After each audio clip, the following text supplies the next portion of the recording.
हरे कृष्णा। तो आप सभी को स्वागत है। आज हम श्रीमद् भगवत का छठे अध्याय का ये सारभूत रूप में इसका चर्चा करेंगे।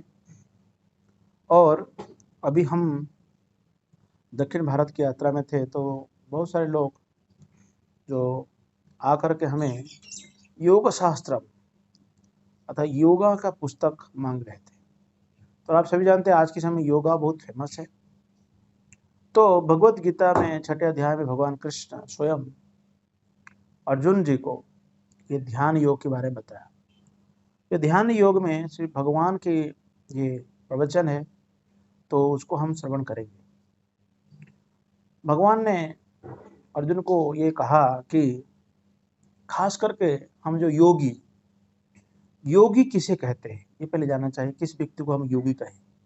तो भगवान ने कहा कि अनाश्रितः कर्म फलम कार्य कर्म करोति यः, अर्थात जो व्यक्ति अपने कर्म फल का प्रति कोई आश्रित या आशा नहीं है, अनासक्त है,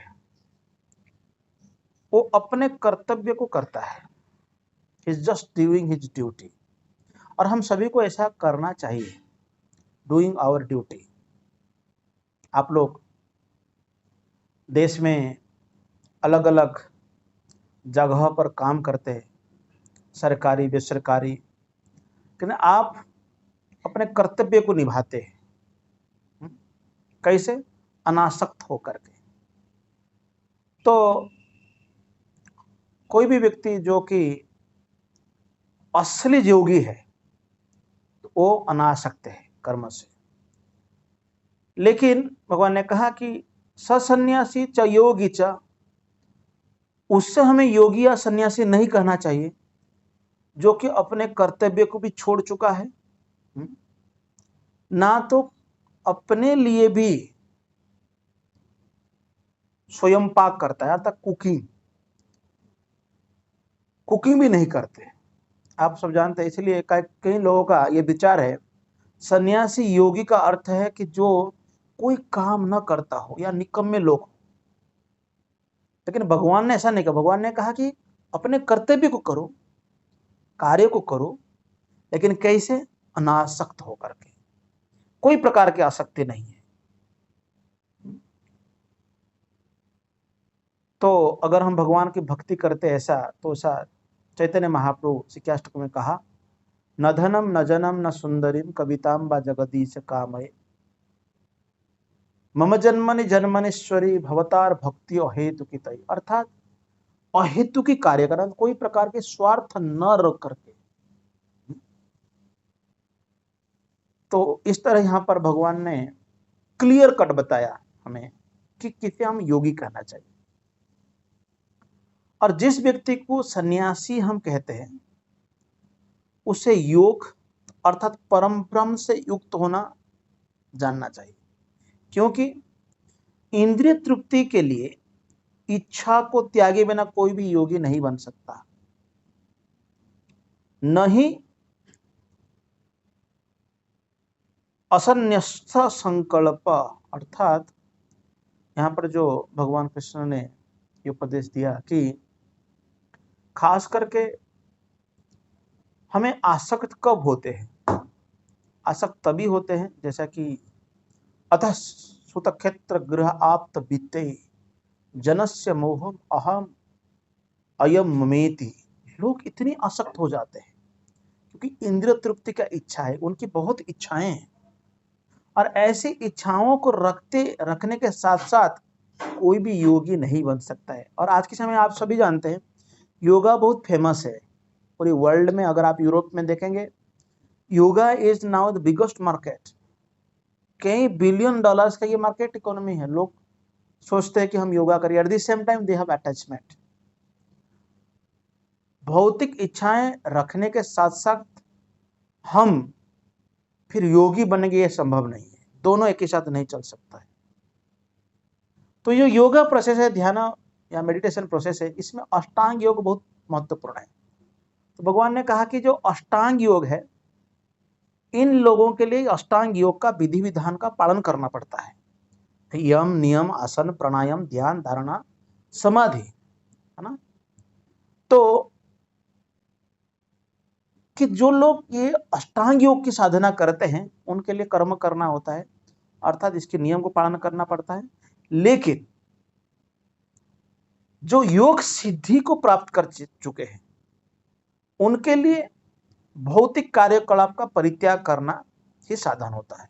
अर्थात ये लोग प्रत्याहार के स्टेज में है, मतलब no more involvement in any material activities.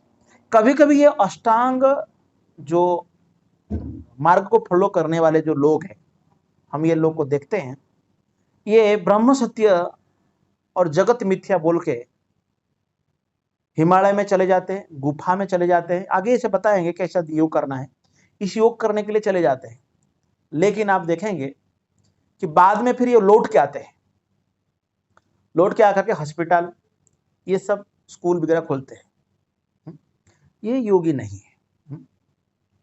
और जब भी कोई पुरुष भौतिक इच्छाओं को त्याग कर देता है और ना तो कोई इंद्रिय तृप्ति के लिए और कार्य करता है या ना सकाम कर्म में प्रवृत्त होता है, उसको योगारूढ़ कहते हैं, अर्थात योगा में आगे बढ़ चुका है।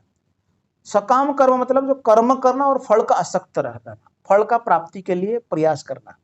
देखिए जो रिजल्ट्स है ये हमारे हाथ में नहीं है। पहले भी गीता में भगवान कृष्ण कह चुके हैं, भगवान कृष्ण वहां पर भी कहा था कि कर्मण्ये व्याधिकारस्ते मां फलेषु कदाचन मां कर्म फल हेतुर्भूमा संगस्तेषु अकर्मणि। अर्थात हमें कर्म करने की अधिकार है, लेकिन कर्म का फल हमारे हाथ में नहीं है। पूरी आज के समय इस दौरान आप इसको समझ सकते हैं। बहुत सारे लोग ये उम्मीद रख करके सिटी में आए थे काम करने के लिए, लेकिन पैंडेमिक के चलते घर जाना पड़ रहा है। काम किए, लेकिन जो आशा थी, इच्छा थी कि इतना काम करने उतना पैसा मिलेगा, अभी 40% 30% पेमेंट्स मिलता है उनको, पूरी पेमेंट्स भी नहीं मिल पाता है। तो आप इसमें समझ सकते हैं कि yes, results are not in our hand. इसीलिए ऐसे जो भक्त होते हैं, आप बोलेंगे ऐसा भक्त मतलब क्या है, क्या निकम्मा होते हैं, मतलब कुछ सोचते नहीं, ऐसा नहीं है। वास्तविक ये हमारे चेतना में होना चाहिए कि हमें जो मिलेगा वो वास्तविक कोई रोक नहीं सकता है। तो भगवान इस तरह योगारूढ़ मतलब योग में जो आगे बढ़ चुका है इसके बारे में बताया। फिर आगे भगवान यहां से मन के बारे में बताते हैं।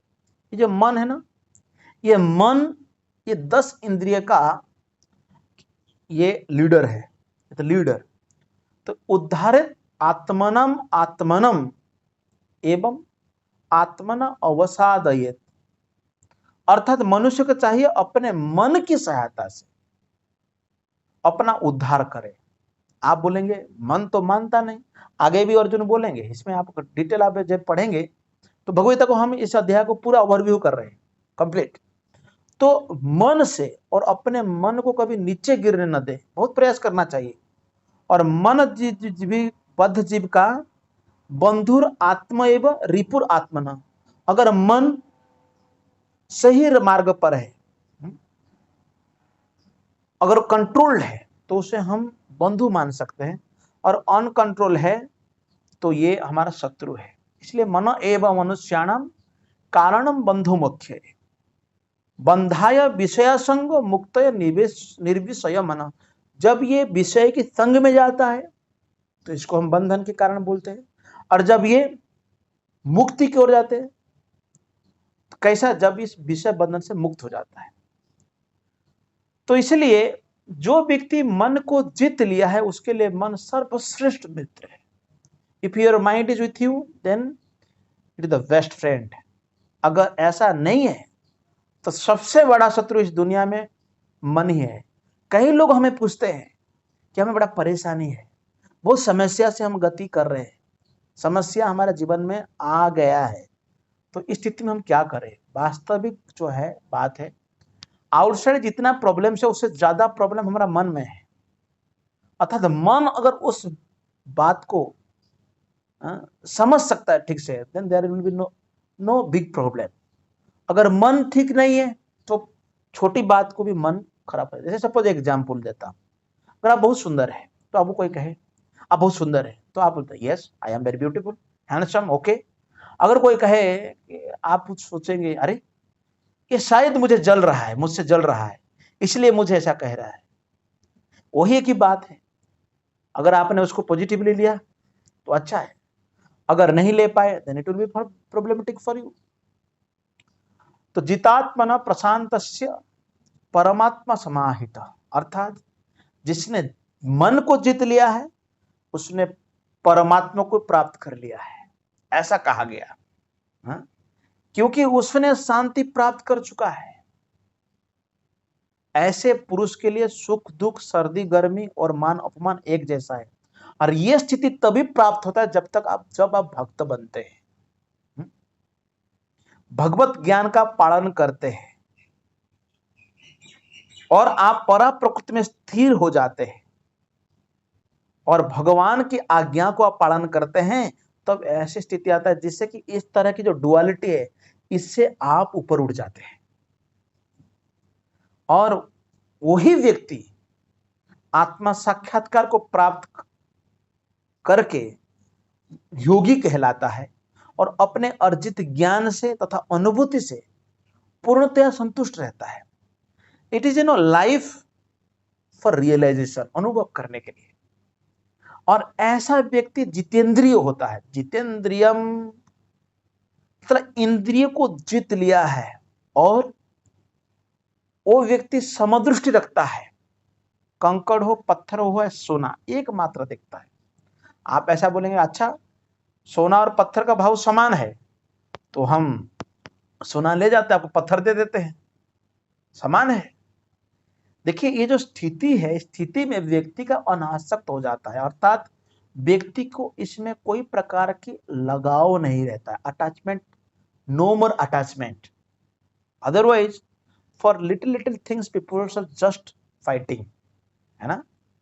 तो इसलिए आत्म साक्षात्कार योगी जो कि पूर्णतः अपने मन को और इंद्रिय को काबू कर चुका है, और भगवत गीता में भगवान कृष्ण यही बात कहा उपनिषद में कि अथ श्री कृष्ण नामादि न भवेत ग्रहिम इंद्रिय, अर्थात भगवान की ये जो नाम गुण लीला ये हमें समझ में नहीं आता, परंतु सेवन मुख ये जो जैसा कि भगवान के नाम को हम उच्चारण करते हैं, भगवान को प्रसाद ग्रहण करते हैं तो स्वयं एवं स्फुरति आसान से धीरे धीरे स्फुरित होता है। और फिर मनुष्य ऐसे निष्कपट भाव से मित्रों से, मध्यस्थों से, ईर्षाणुओं से, शत्रुओं से, मित्रों से और पूर्णात्माओं से और पापियों को समान भाव से देखता है, उससे और उन्नत माना। इसलिए यहां पर स्टेजेस बताया गया, जो योगी का हायर स्टेजेस, ऐसा स्थावर जंगम देखे ना देखे तारू, अर्थात ऐसा व्यक्ति जो कि सभी जगह समान देख रहा है। आप ये फिलोसॉफी है, समझना इतना आसान नहीं है, मतलब इसे आप अर्थात इस चीज को आप अपने जीवन में उतारना इतना आसान नहीं है।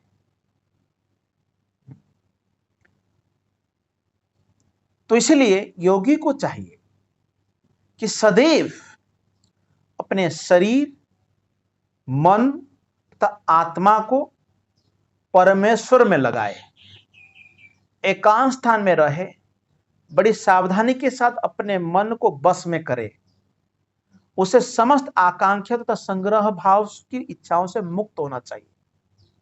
तो ये जो वर्णन किया गया है कि एकांत स्थान में रहना, हरे कृष्णा,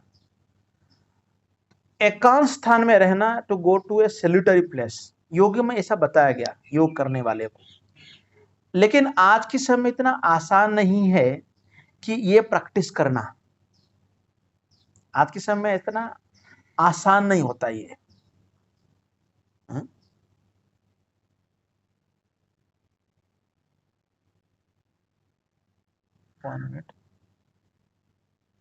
हरे कृष्णा।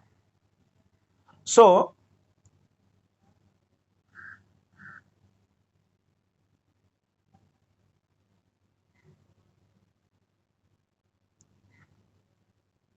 तो यहां पर जो वर्णन किया गया है कि अनासक्त विषयान यथा अहम उपयुंजतः, निर्बंध कृष्ण संबंध है, युक्त वैराग्य मुच्यते। अर्थात प्रीवियसली, पहले जमाने में लोग ऐसी जगह को चुनते थे जहां जाकर के वो योगा प्रैक्टिस करते थे। लेकिन आज के समय में फिर भी हम इसको प्रैक्टिस कर सकते हैं अपने जगह पर। फिर भगवान ने कहा कि योगाभ्यास के लिए ऐसे स्थान का चयन करना बहुत महत्वपूर्ण है। देखिए, ये जो बताया जा रहा है, ये योगा प्रोसेस जो बताया जा रहा है, ये बहुत कम लोग करते हैं। आज के समय में 15, 20 मिनट्स, 30 मिनट्स का योगा करते हैं, वो भी आप बहुत समय तक बैठ नहीं सकते, मृग छाल तो है ही नहीं। हाँ? और यहाँ पर बताया गया आसन जो है ना तो बहुत ऊंचा हो ना तो बहुत नीचा हो, ये पवित्र स्थान में होना चाहिए। इसलिए मंत्र उच्चारण करो, यज्ञ करो, कोई पवित्र कार्य करना चाहते हैं, उस समय में आप क्या करते हैं, तो you choose a place, good place, अच्छा जगह ढूंढना है। ये सारे बहुत सारे कंडीशन है। और उस तरह मन, इंद्रिय और कर्म को बस में करते हुए मन को एक बूंद पर स्थिर करना है। You have to concentrate your mind in one point. और पूरी तरह से अपने शरीर, गर्दन और सिर, आप लोग देखा होगा जब योगा मेडिटेशन करते हैं, पूरी तरह से दे सिट स्ट्रेट, और मन भी विचलित नहीं होना चाहिए। भले आप स्ट्रेट बैठ जाते हैं, फिर भी मन जो आपका फोकस्ड होना चाहिए, उसी जगह पर होना चाहिए, और भय रहित होना चाहिए, और विषय जीवन से पूर्णतः मुक्त होकर के अपने हृदय में भगवान का चिंतन करना चाहिए।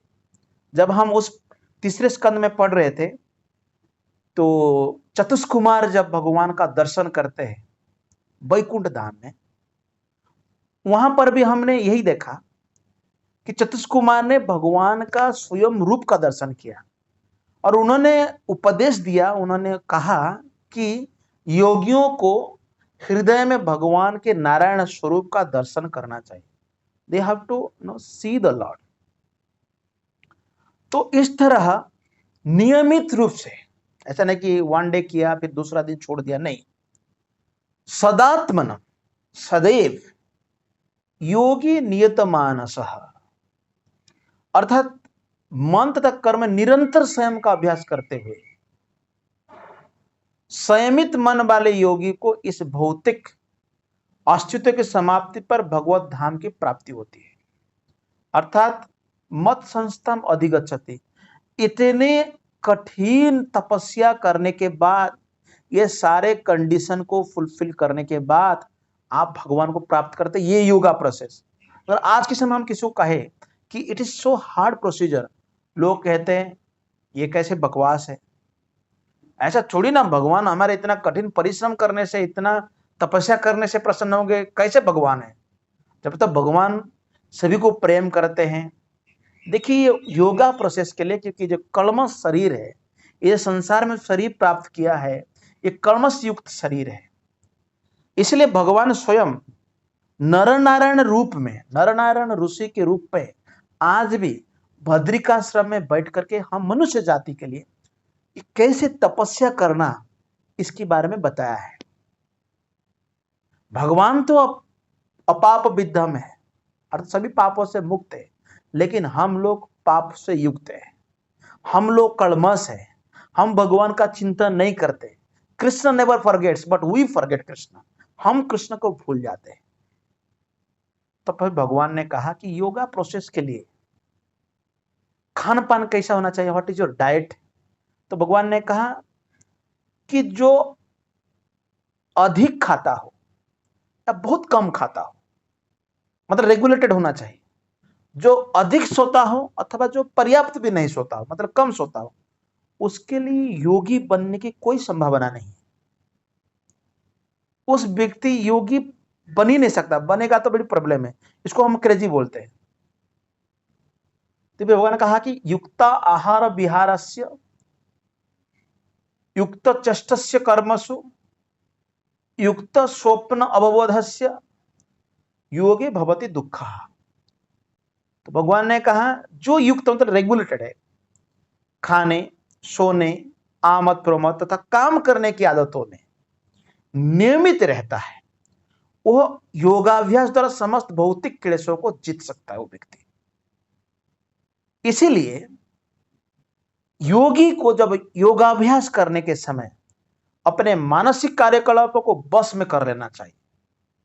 इसलिए गीता में पहले भी अर्जुन ने कहा था, प्रजाहाति यदा कामन सर्वावस्थान मनोगता, या मन से जो कल्पना जल्पना चलता है ना, हमारा बहुत सोच विचार आता है। कई लोग भगवान के नाम जप करने के समय बोलते हैं कि हमारा मन में बहुत सारे ऐसा कुछ बातें आता रहता है, हमारे भी आता है ना। तो इसलिए ये सब बस में कर लेना चाहिए और आध्यात्म में स्थित होकर के समस्त भौतिक इच्छाओं से रहित हो जाना चाहिए। तब योगी को, इसको कहते हैं डिटर्मिनेशन या धारणा, अर्थात आप तभी जाकर के एक फिक्स हो चुके हैं। और इसके लिए सबसे जो बड़ा उदाहरण है स्वयं अम्बरीश महाराज का। अम्बरीश महाराज राजा होते हुए भी उन्होंने अपने मन को, अपने हर कार्यकलाप को स्थिर कर लिया था। उसमें कहा गया सवै मन कृष्ण पदार बिंदयो वांछा से वैकुंठ गुण अनुवर्णन है। सदैव भगवान का गुणगान करते थे और करो हर मंदिर मार्जन आदिशु, अर्थात उनके हाथों से भगवान का मंदिर का मार्जन करते थे। और श्रुति चकार अच्युत कथो, कान भगवान के अच्युत के गुणगान को सुनते थे। और मुकुंद लिंगालय दर्शन दर्शो, अर्थात भगवान के मंदिर में जाते थे और उनके भक्तों की सेवा करते। इस तरह उन्होंने पूरी तरह अपने आप को जोड़ रखा था भगवान की सेवा में। तो there is no chance to be deviated from that. ISKCON में सबसे जो महत्वपूर्ण ये जो हमको शिक्षा मिलता है, ताकि हम अपने इंद्रियों को भगवान की सेवा में कैसे जोड़ सकते हैं, ये सबसे महत्वपूर्ण है। भगवान ने उदाहरण दिया, जैसा कि वायु रहित स्थान में जहां पर हवा नहीं बह रहा है, वायु का बहाव नहीं है, वहां पर दीपक जो है ना, मतलब दिया का जो शिखा है ना, तो हिलता डुलता नहीं। उसी तरह जिस योगी का मन बस में है, वो क्या है, आत्म तत्व के ध्यान में सदैव स्थिर रहता है, मतलब वो इधर उधर नहीं जाता। और उसके बाद भगवान ने सिद्ध अवस्था के हायर स्टेज के बारे में बताया। उन्हें कहा यत्र उपरमते चित्तम निरुद्ध योगो सेवया, अर्थात जब सिद्धि का अवस्था आता है, जिसे व्यक्ति समाधि कहते हैं, है ना। कभी कभी आप लोग गए होंगे कि ये महाराज जो है समाधि में चले गए। समाधि का क्या है? समाधि का अर्थ यहां पर बताया गया कि मनुष्य का जो मन योगाभ्यास के द्वारा भौतिक मानसिक क्रिया से पूर्णतया संयमित हो गया है, अर्थात कोई भी प्रकार की भौतिक कार्य और नहीं कर रहा है। और मनुष्य शुद्ध मन से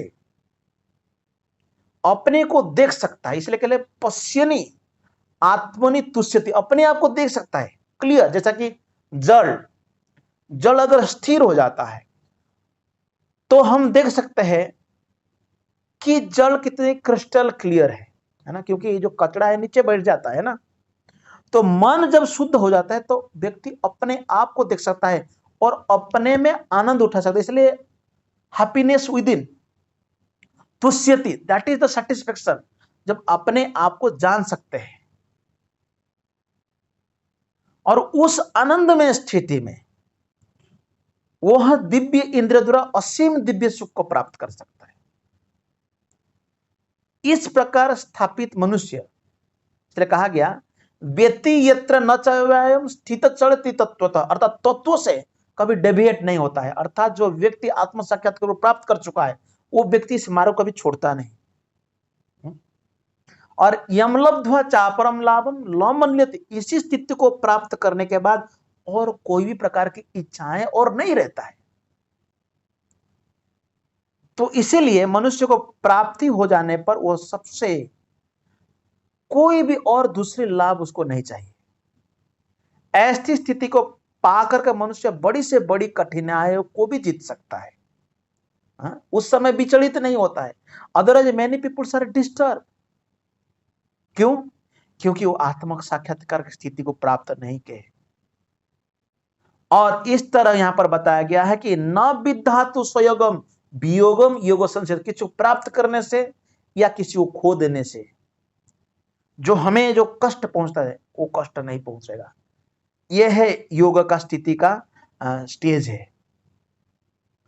फिर आगे भगवान ने कहा कि मनुष्य को चाहिए इसी को संकल्प और श्रद्धा के साथ योगाभ्यास में लगे रहना चाहिए, कभी इससे हटना नहीं चाहिए।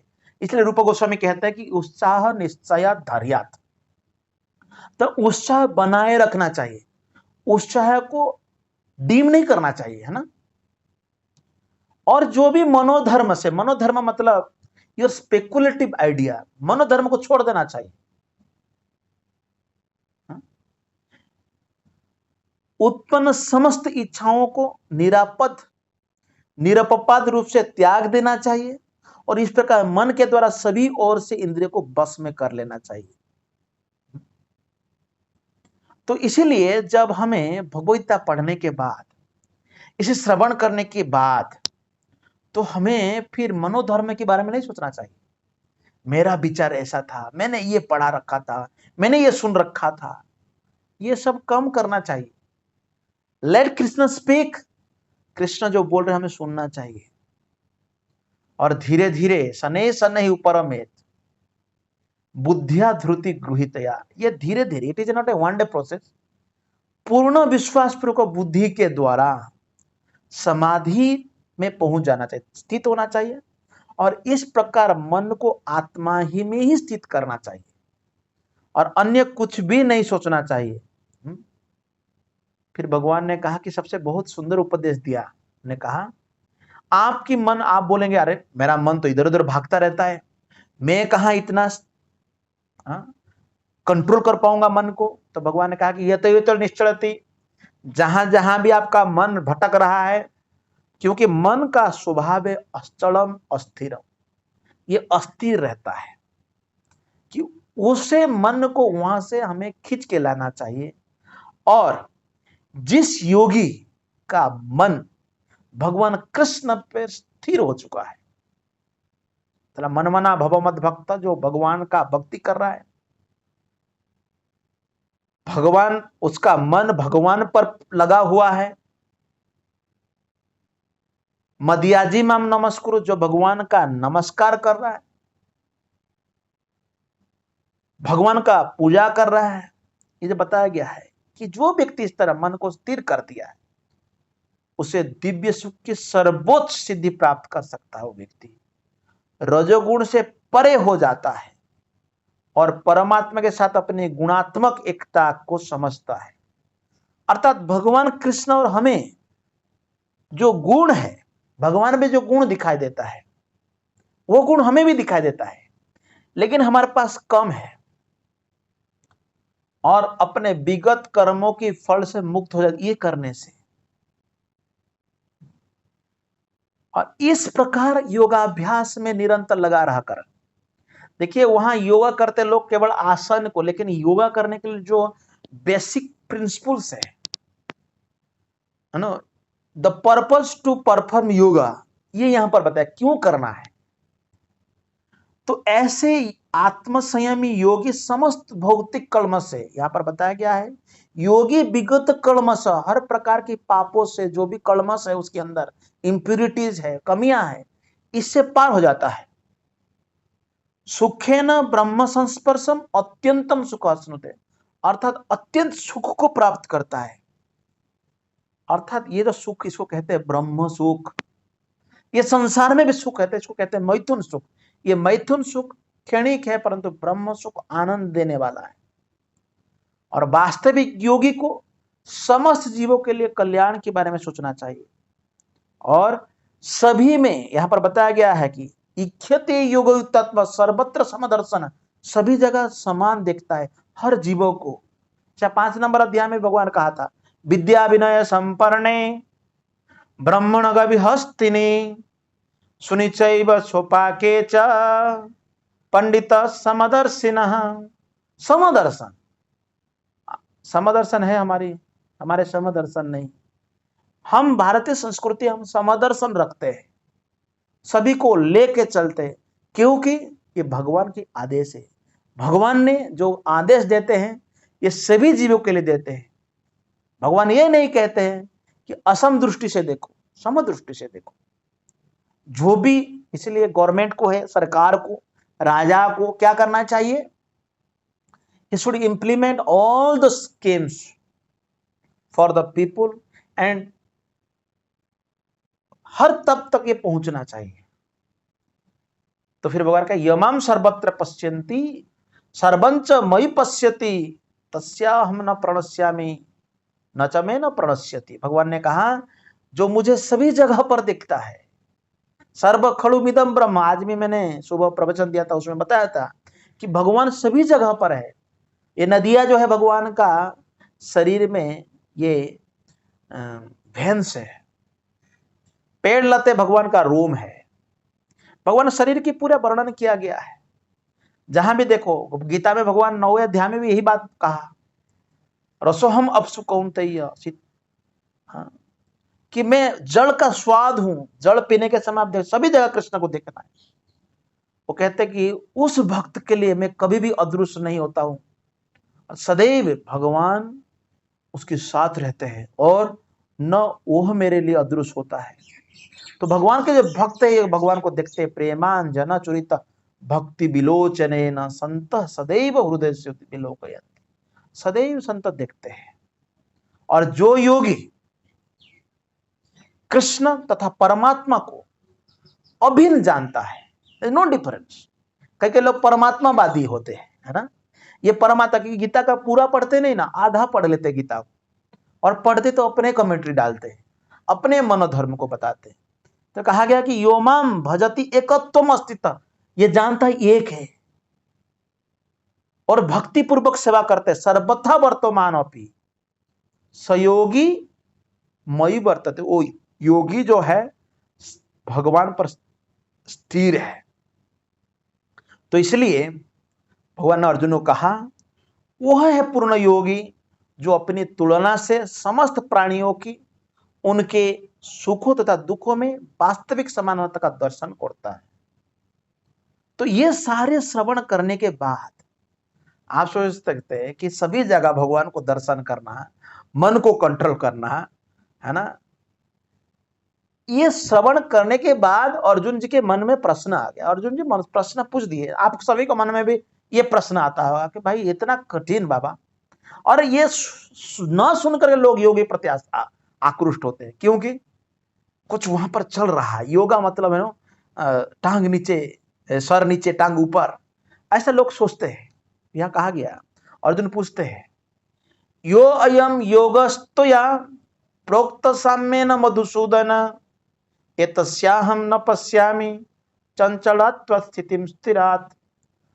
भगवान अर्जुन ने भगवान को पूछ रहे हैं, मधुसूदन आप मुझे बताइए जिस योग पद्धति के बारे में आप संक्षेप में जो वर्णन किया है,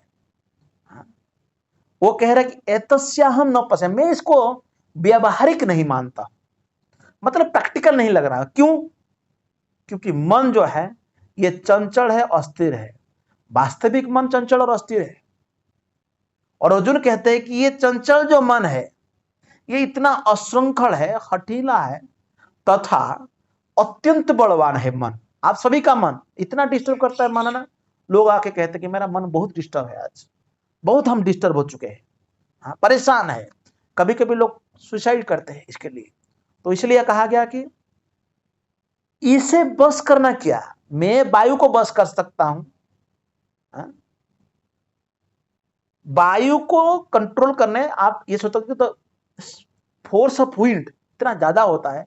अभी निसर्ग आया था, कभी कभी हरिकेन आता है, तूफान बहुत आता है, तो आप तूफान को कहता है मैं तूफान को कंट्रोल कर सकता हूं, लेकिन ये मन को मेरे बस की बात नहीं। तो इसलिए भगवान ने उत्तर दिया। ये जब सुने तो भगवान कहे कि वास्तविक जो आप बोल रहे हैं सही बात है, हम सभी का जो ये बात है भगवान ने भी एडमिट किया, ओके ये सही है। मनोदुर्निग्रह चलम, ये बड़ा जो मन है ये दमन करना जो कठिन है। मन को। लेकिन भगवान ने कहा अभ्यास है न तु कौन्तेय वैराग्य न चक्रुयते, अभ्यास करने के द्वारा और अनासक्त होने से ये धीरे धीरे ये संभव हो सकता है, मन हमारे काबू में हो सकता है। और जिसका मन उच्छृंखल है उसके लिए ये आत्म साक्षात्कार कठिन कार्य होता है। तो आप बोलेंगे आप सब जवान लोग भक्ति करते हो, बाबा जी बने हुए, मन तो बड़ा कठिन है, मन तो बड़ा टेंशन देता होगा, आप कैसे इससे मुक्त हो सकते हैं? तो यहां पर बताया गया कि जो कृष्ण भावनामृत कार्य है बड़ा सरल है, वो धीरे धीरे आपका मन संयमित हो जाता है। इसलिए कहा गया मन संयमित है और जो समुचित उपाय इसके लिए करता है। अर्थात उपाय क्या है? उपाय है महाजन जन गतस्य पंथा, जो आध्यात्मिक गुरु के मार्गदर्शन पर शुरुआती के में, और जब फिर आगे बढ़ जाता है तब भगवान पर निर्भर हो करके भक्तों के संग में स्पॉन्टेनियस जब डिवोशनल सर्विस होता है तो इसी में लगा रहना चाहिए। और उस व्यक्ति के लिए जो संयमित कर लिया मन को, जो सदा सर्वदा मन को कृष्ण भावनामृत में जुड़ा हुआ है, उस व्यक्ति के लिए सफलता सत्य है, 100% गारंटी है। ऐसा किसकी मत है? भगवान कृष्ण का मत है। तो इसको सुनने के बाद अर्जुन फिर अर्जुन पूछ लेते हैं कि अयति श्रद्धया पे, तो किसी किसी भक्त का नया नया में बड़ा जोश आ जाता है, उत्साहमयी, हाँ हमें अभी भक्ति करना है, ऐसा शुरुआती में लगता है ना।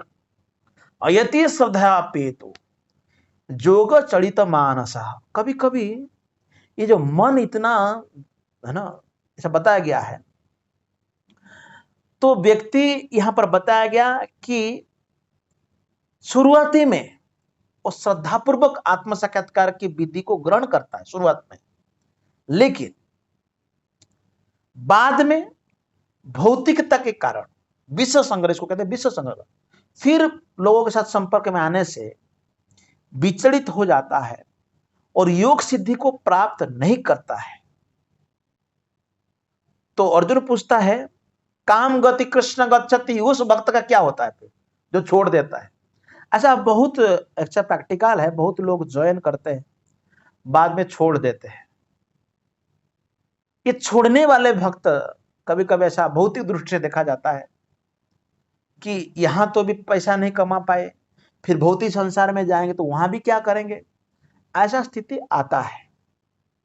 तो अर्जुन कहता है कि हे कृष्ण आप मुझे बताइए, क्या वो जो भक्त है जो कि ब्राह्म प्राप्ति के मार्ग से भ्रष्ट हो गया है, आध्यात्मिक तथा भौतिक दोनों ही सफलता में च्युत नहीं होता, दोनों में सक्सेस ही नहीं है, पैसा कमाना था नहीं तो इधर, और छिन्न भिन्न बादल के, जैसे कि आप देखा होगा बादल जो है आकाश में, बड़े बादल क्योंकि छोटे छोटे बादल होते हैं, है ना, हवा बहता तो उसको पूरा उड़ा ले जाता है, जिसके फलस्वरूप उसके लिए किसी लोक में कोई स्थान नहीं होता, है ना। यह वास्तविक सभी का मन में प्रश्न होता है, अगर कोई आध्यात्मिक मार्ग को स्वीकार करने के बाद छोड़ देता है उसके लिए क्या है?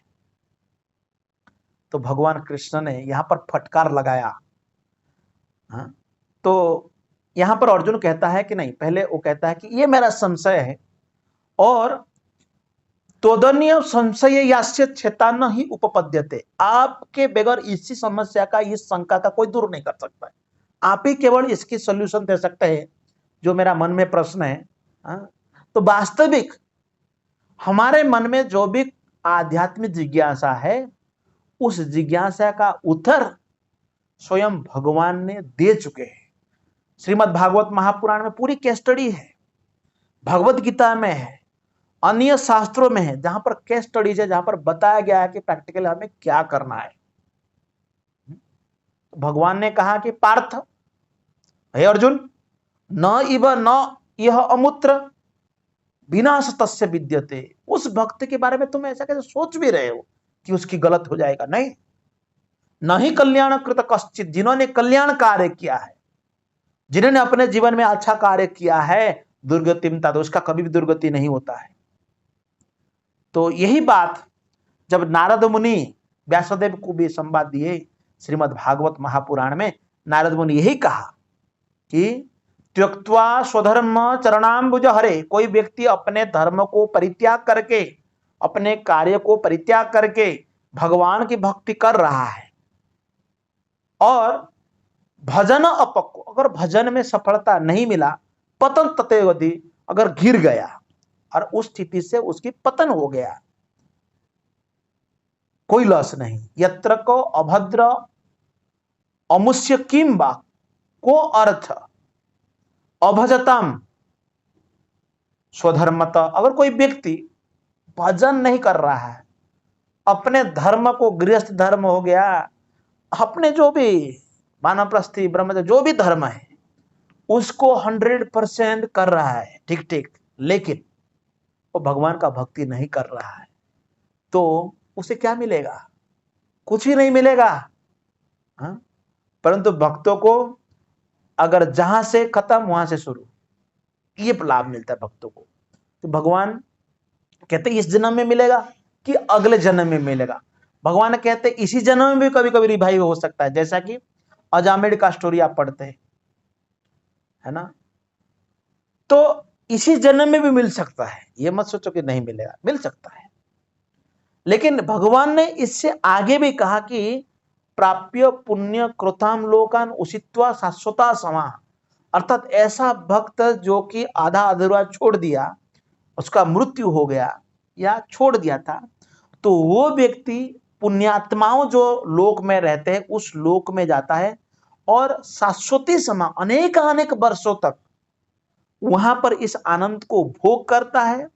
और बाद में कहा कि सुचिनाम श्रीमताम गए, प्रभुपाद जी ने इसी को बहुत बार कोट किया कि सुचि और श्रीमंत परिवार में फिर वो जन्म लेता है, जिससे वो आसानी से भक्ति कर पाए। उसे इकोनॉमिक डेवलपमेंट हो रहा है कि नहीं, किसका भाव कितना बढ़ गया, उससे कोई भी लेना देना नहीं है, उसको भक्ति करने के लिए मौका मिलता है। तो भगवान कहते हैं कि अथवा योगिनाम एव कुणे भवति धीमताम, ऐसे जन्म लेना उच्च कुल में, अर्थात योगियों के कुल में, तो यह है कि अति बुद्धिमान कार्य है और निश्चय इस संसार में ऐसा जन्म दुर्लभ है। भगवान कहते हैं ऐसा, इसलिए जो भी अरिस्टोक्रेटिक फैमिली में जन्म लेते हैं, भक्तों की परिवार में जिन्होंने जन्म ग्रहण किया है, उन लोगों के लिए एक मौका है और यह दुर्लभतर माना गया है। लेकिन इसका प्राप्त करने के बाद भी कभी कभी लोग भक्ति को स्वीकार नहीं करते हैं, है ना। इसलिए कहा कि तत्तम बुद्धि सोयगम लभते पूर्वदेहिकम, अर्थात ऐसा जन्म पा करके वह अपने पूर्व जन्म की दैवी चेतना को पुनः प्राप्त कर लेता है। मतलब कभी कभी भक्तों को देखता है कीर्तन करते हुए, कभी मंदिर में आ जाता है, भक्तों के संपर्क में आ जाता है, तो फिर क्या करता है, ततो भूय संसिद्धि कुरन, फिर अगेन ही स्टार्टेड। ऐसा कई उदाहरण हो गया, कई लोग ऐसे जो कि हो सकता है पूर्व जन्म का सुकृति से जो छूटा हुआ था उसको पुनर्प्राप्त करने के लिए योगी ऐसा करता है। तो आप सभी जो भी कृष्ण भावनामृत में जुड़े हुए हो, जो भी भक्त, जो भी somehow other you are no starting doing startup in devotional life, तो आप ये सोच लीजिए कि पूर्व जन्म का सुकृति से, प्रभुपाद जी ने कहा कि अगर पूर्व जन्म का सुकृत नहीं भी है, अगर भक्तों की दर्शन से, भक्तों की हाथों से पुस्तक प्राप्त करने के बाद, प्रसाद लेने के बाद कभी कभी स्वीकृत प्राप्त होता है। और इस तरह अपने पूर्व जन्म की दैवी चेतना से और न चाहते हुए भी स्वतः योग के नियमों को और आकर्षित हो जाता है, बोलना नहीं पड़ता है। ऐसा जिज्ञासु योगी शास्त्र के अनुष्ठानों से परिस्थित होता है। मेरा यह निजी अनुभव है, जब शुरुआत में हरे कृष्ण भक्तों को देखा, जब उनसे मैं सुना, तो मेरा ये अच्छा लगने लगा मुझे, और मैं भी इसमें बड़ा मुझे इंटरेस्ट हुआ। मेरा कोई प्लान नहीं था कि भक्त बनना है ये सब, लेकिन मैं स्वयं स्वतःप्रभ धीरे धीरे आकर्षित हो गया मैं तो दूसरे दिन ही मैं ऐसा सेविंग कर लिया था। हाँ, कोई व्यक्ति का टकला होना अच्छा नहीं लगता, लेकिन तुरंत पता नहीं पूर्व जन्म का कहीं सुकृत रहता है, जैसा देखे भक्तों की तो फिर वो जागृत हो जाता है। हाँ? तो इसीलिए योगी शास्त्र के अनुष्ठान से परिस्थित होता है।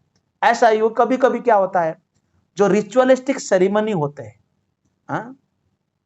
तो ऐसा अगर कहाँ का कभी कभी देखा जाता है, प्रभुपाद ने कोट किया, ओहबत स्वपचतु गरियान यद जिह्वाग्रे नाम वर्तते।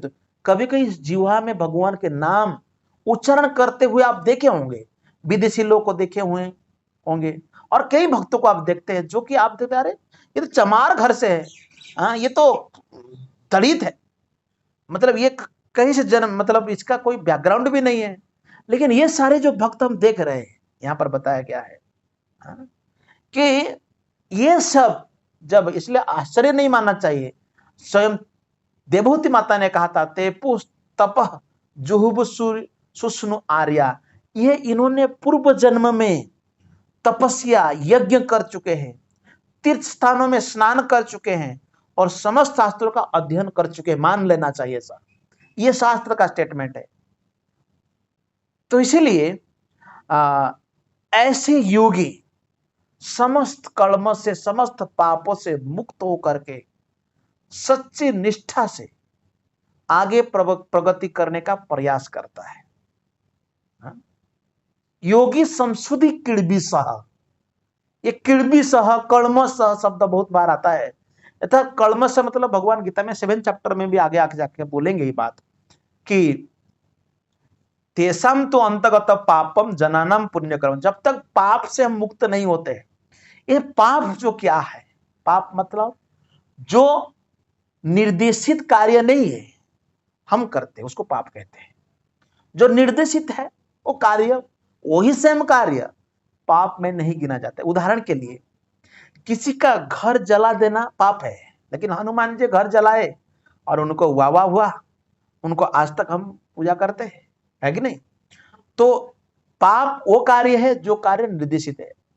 हमारे गोकुल स्वरूप बताते हैं, कोई लड़की है, अगर वो विवाह करके गर्भवती होती है तो सभी लोग उसको आशीर्वाद देते हैं, है ना, सुलक्षणी भवा, बहुत आशीर्वाद, उसके लिए बहुत सारे गिफ्ट लेके आते हैं। लेकिन वही कार्य अगर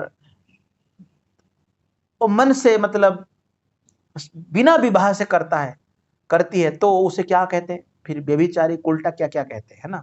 तो यहां बताया गया है कि सिद्धि लाभ करके परम गंतव्य को प्राप्त करते, अनेक जन संसिधा। भगवान ने कहा कि ये not only one life programme, it is a life programme for many life. मतलब जब हम शास्त्रों में इतनी लॉन्ग टर्म के बारे में बात करते हैं, है ना, इतनी बड़ी टाइम के बारे में बात करते हैं, लोग बड़ा कंफ्यूज हो जाते हैं। तो भाई हम इस जन्म में 5 साल का योजना बनाते हैं, कुछ शॉर्ट टर्म योजना है, कुछ लॉन्ग टर्म योजना है ना। इस तरह हमारा जो प्लान प्रोग्राम होता है, आप लोग प्लान प्रोग्राम पूरा जन्म की बार, दूसरी जन्म, तीसरी जन्म, ऐसा अनेक जन्म के बारे में आप प्लान देते हैं। हाँ, ये जो मनुष्य जीवन है, it is not the end. ये बहुत सारे लोग सोचते हैं कि ये एंड है, वास्तविक ये एंड नहीं है। वो चार्वाक मुनि कहा था, उन्होंने कहा था कि ऋणम कृत्वा घृतम पिबेत झावत जीवनम सुखम भवेत भस्मीभूत शरीर कुत पुनरागम भवेत। वो कहा था कि आप इस जीवन में मौज करो, जितना चाहे उतना मौज करिए। अगर पैसा कमी हो तो वर्ल्ड बैंक से लीजिए, पेरिस बैंक से लीजिए, IMF से लीजिए, इंटरनेशनल मॉनिटरी फंड से पैसा लीजिए, पैसा लो, हर देश से जाकर कोटरा लेके भीख मांगो। लेकिन क्या करना है हमको, पैसा लेकर के मौज मजा करना है, प्रोटेस्ट करना है, शर्म नहीं आता है लोगों को, है ना। ये चार्वाक मुनि के चेले लोग हैं। ऐसा कई देश हैं जो कि डेब्ट ट्रैप में फंस चुके हैं ना, कई देश है। लेकिन ये क्या करेंगे, इनका मत तो है, इनकी तो मजहब ऐसा है, वो बताते हैं कि ये शरीर तो अंत शरीर है, कौन देखा है दूसरी जन्म है। अगर दूसरी जन्म नहीं है तो इतने गधा मेहनत क्यों करें, मौज करना चाहिए, इनका विचार है। और मरने के बाद स्वर्ग जाएंगे। लेकिन हमारे शास्त्रों में ये फैक्ट है, नॉट फैंटेसी, मजाक की बात नहीं, सत्य है। तो यहां आज लग अनेक जन्म संसिदित तत्व याति पराम गति, अर्थात परागति को प्राप्त कर जाते हैं, भगवान के धाम को प्राप्त कर जाते हैं। हाँ? तो इसीलिए भगवान ने अर्जुन को कहा कि हे अर्जुन, तुम्हें उस तपस्वी बनो, तपस्वी अधिको योगी, आप ऐसा भक्त बनिए, ज्ञानी भी से अधिको योगी, ज्ञानी से भी ऐसा योगी बनिए, जो योगी सर्व किड़बी से मुक्त हो सके, सदैव भगवान का चिंतन करे, कर्मीभ्यश्च अधिको योगी, उस कर्मी से भी बड़ा बनिए और उस तरह योगी बनिए। अर्थात ऐसा आप योगी बनिए। उसके आगे बोलते हैं कि भगवान की योगी नाम अपि सर्वेषाम, सभी योगियों में वो योगी श्रेष्ठ है जो कि मदगत अंतर आत्मना, अर्थात मुझे सदैव अंतर आत्मा में चिंतन कर रहा है।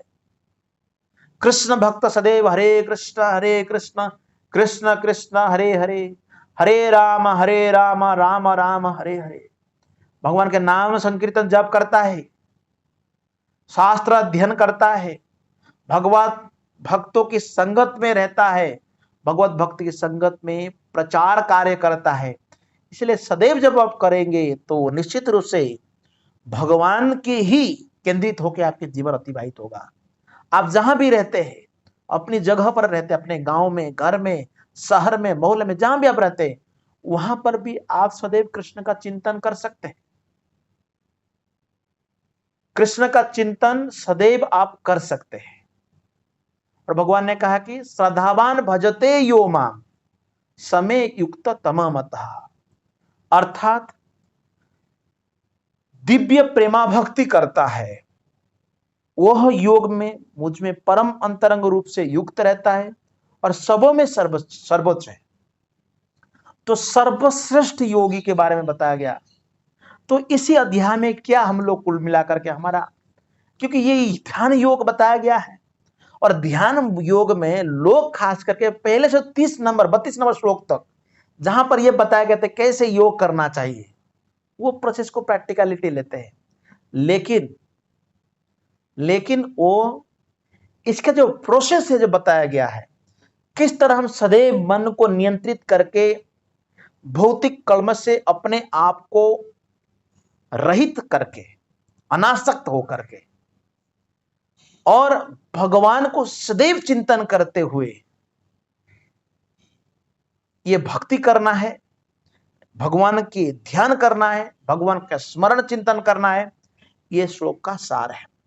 जब श्रील प्रभुपाद जी इसी अध्याय के ऊपर जो है तात्पर्य लिखा हुआ है, इस तात्पर्य को जब कोई भी व्यक्ति पढ़ता है तो वहां पर कृष्ण भजन के बारे में जब बात कहा जाता है तो लोग कहते हैं अरे योग करने के बारे में बताया गया, आप भजन के बारे में बताया, और कृष्ण नाम ऐसा क्यों है? क्योंकि लोग वर्ड फॉर वर्ड जाते हैं, अर्थात हाँ ये शब्द ऐसा है, उसका अनुवाद ऐसा होना चाहिए, लोग ऐसा विचार है। परंतु वास्तव में आपको बताऊं, क्योंकि आचार्य जानते हैं, और इससे बड़देव विद्याभूषण का कमेंट्री हो, श्रीधर आचार्य कमेंट्री हो, और बहुत सारे आचार्य का ऊपर श्रील प्रभुपाद रामानुज आचार्य की जो टीका है उस टीका को प्रवचन दिया करते थे अमेरिका में। तो भगवद गीता के ऊपर जब इस टीकाओं को हम पढ़ते हैं तो इस टीका में क्या कहा गया है?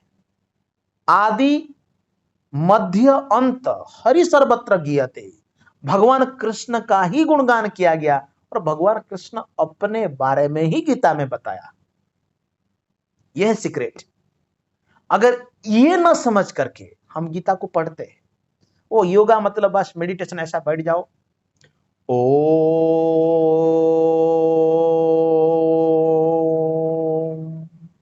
ऐसा ओम का उच्चारण करे, मन में बहुत अलग अलग अनासना चिंतन कर रहा है। एक भक्त थे हमारे यहां से, योशी जी मुझे बताया कि बॉम्बे में एक जगह बोरीवली है, वहां पर एक विपश्यना केंद्र है, वहां पर लोग योग करते हैं। और इस योग सेंटर में वो जब जाते थे, उनको एक चटाई, एक बेड मिलता था, गद्दा, और चाय 3 टाइम मिलता था, और बहुत बड़ा हॉल रहता था, वो हुआ करता था। वो कोई कोना में बैठ जाओ, बोलते हैं नींद आता था, हम आराम से सो जाते थे और हम योग कर रहे हैं, है ना। तो जो 5 मिनट्स 10 मिनट्स योगा है, ये हेल्पफुल नहीं है ना। वास्तविक योगा तो यहां पर बताया गया है कि भगवान ने कहा कि